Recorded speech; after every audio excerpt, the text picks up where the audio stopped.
Hello, everyone. My name is Betsy, and welcome to my podcast, The Mind of an Athlete.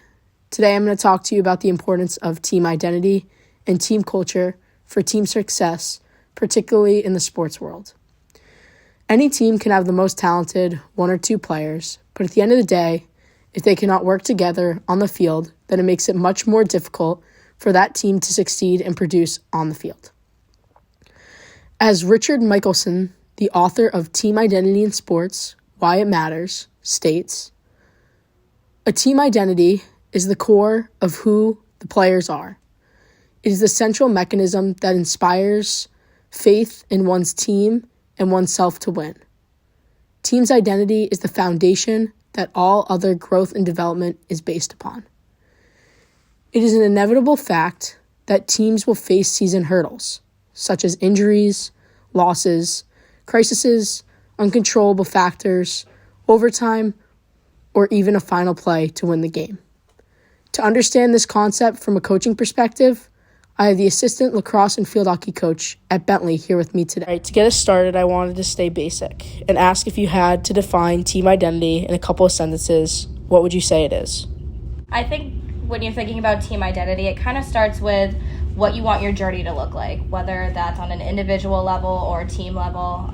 As a coach, I start by identifying what my values are from a coaching standpoint and sharing them with the rest of the coaching staff and then sharing them with the team in order to create an environment that I want that team to thrive in. Team culture is defined as shared patterns of behavior and interactions and understandings that are learned through socialization. I wanted to ask, with your coaching experience, what have been the most effective ways for you to unite the teams or address team culture within that team?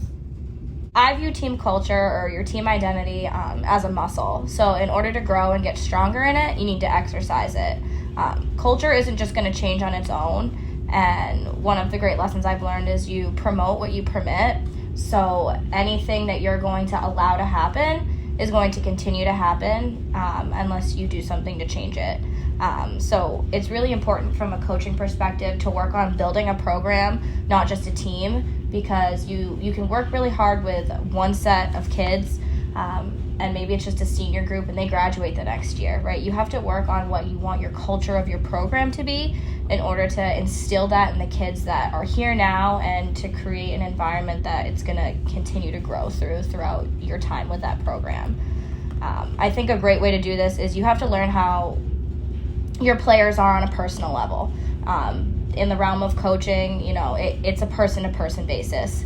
So you need to create an environment that each of those kids you have is going to thrive in and then foster that environment so that they can learn you and learn each other and respect each other.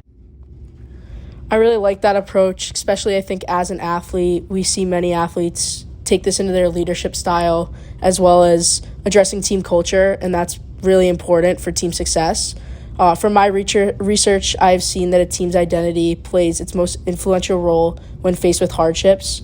For example, as we see in the documentary The Man in the Arena, Tom Brady talks about the difference between his 2002 and 2003 Super Bowl teams and how, although they had immense talent in 2002, they weren't holding the Lombardi Trophy because they did not have the closely bonded and necessary team identity accepted by the entire team when it came down to that final game, the final drive, or the final play. When teams are faced with hardships, how have you seen their identity succeed or fail? So with my teams, I talk a lot about the concept of buy-in, which is surrendering the me to the we and just putting what's best for the team first. I think the two big components of that are trust and accountability. And I kind of have two stories for each side of that.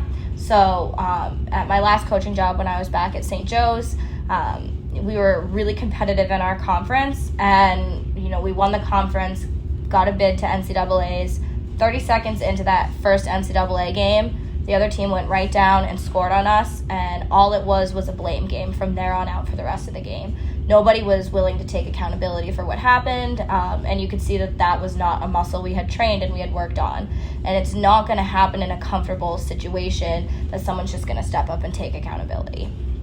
On the flip side, this past season for lacrosse, we had a highly competitive game where we competed for more than 60 minutes against the second-ranked team in the country, and you could see that the buy-in was there from every single one of the players on the field and on the bench, that like we knew what we needed to do to win that game, and that your teammate's success was your success. Everyone was electric the whole time, regardless of who was scoring, who was defending, and who was on the field. Like you could see in those heated moments that like the entire buy-in for the whole team was there.